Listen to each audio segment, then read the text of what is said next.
Bonjour à tous et bienvenue aujourd'hui pour un nouveau tuto IA. Aujourd'hui, on va tester Hitpo, qui est censé être un upscaler vidéo. C'est-à-dire que on va mettre une ancienne vidéo, que ce soit une vidéo de 2010 ou une ancienne VHS peut-être, pour l'intégrer au programme et normalement, l'intelligence artificielle devrait nous passer d'une qualité de 720p ou de 1080p à de la 4K. Donc j'ai essayé celui-là parce que c'était un abonnement de 40 € par mois ou 100 € l'année ou 350 € à l'achat du logiciel.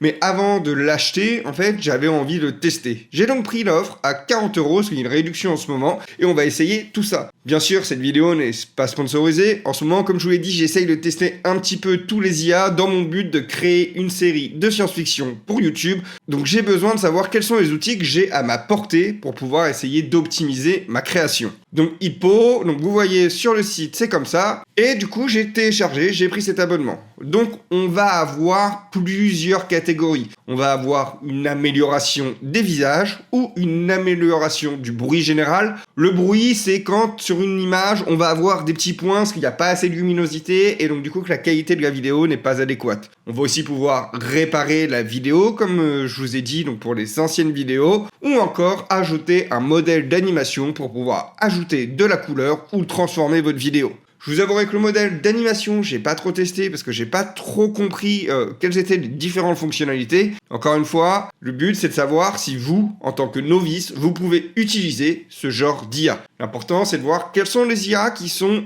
accessibles au tout public. J'ai donc essayé pas mal le modèle de visage et le modèle de débruitage sur pas mal de vidéos. Que ce soit des vidéos verticales, des vidéos horizontales, des vidéos de 120p, des vidéos de 1080p. Et le résultat est celui-là.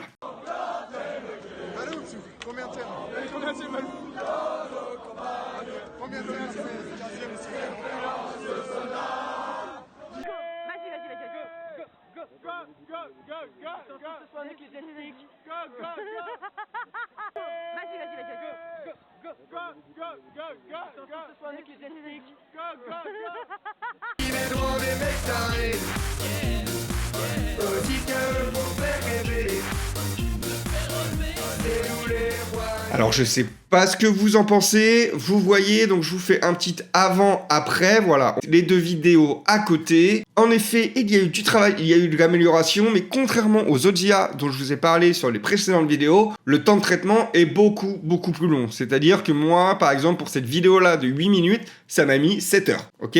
J'ai pourtant un PC avec une bonne capacité, avec une 4090, c'est 32 Go de RAM. Malheureusement, c'est très long, donc peut-être que c'est l'IA qui veut ça. Donc ça ne me dérange pas si le résultat est bien. C'est-à-dire que si j'arrive vraiment à avoir une IA qui vient optimiser ma vidéo pour pouvoir donner une vidéo qualitative, je prends. Il n'y a pas de souci, c'est pas grave, l'ordi il travaille. Le problème, c'est que c'est pas du tout au niveau. J'ai vraiment payé 40 € là pour être déçu. C'est-à-dire que je viens utiliser cette vidéo-là, qui est quand même de qualité pas si mauvaise. On voit qu'on voilà, on pourrait avoir du travail. Et l'IA va soit, donc, comme on le voit ici, rajouter des yeux d'une forme très particulière, ou donc en effet venir chercher des couleurs qui vont aplatir un petit peu la vidéo, mais il nous manque ce côté réel. On va avoir une IA qui va dénaturer l'image et qui va nous donner quelque chose qu'on sent qui a été travaillé par autre chose. Donc je vous mets pas mal de petits exemples là à la suite, donc sur de la vidéo d'animation. Donc ça c'était la vidéo que j'avais testée pour le doublage et le lip sync.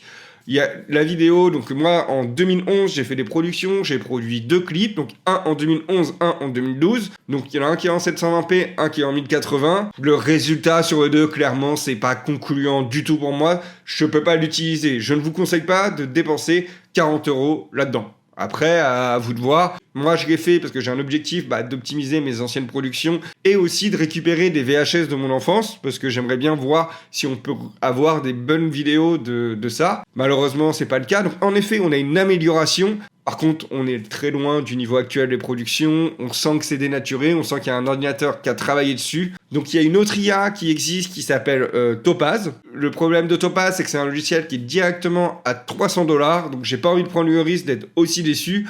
Donc pour le moment, pour les vidéos qui doivent upscaler, donc améliorer l'image, je vais passer mon tour et je vais tout simplement essayer de filmer quand même avec une bonne qualité parce que c'est pas encore suffisant pour moi en janvier 2024. La qualité des vidéos et la qualité de cette IA en tout cas n'est pas encore suffisante pour pouvoir l'utiliser sur ma chaîne YouTube et pour ma production de séries. Voilà, j'espère que cet avis vous aidera si vous cherchiez justement un logiciel pour améliorer vos vidéos. Moi, je vous retrouve bientôt pour une prochaine vidéo où on va essayer d'utiliser 3 petits nouveaux paramètres sur Premiere Pro qui vous font gagner un temps monstrueux pour pouvoir réaliser une vidéo YouTube. Je vous montre ça très rapidement la prochaine fois. En attendant, je vous souhaite une bonne journée et à bientôt.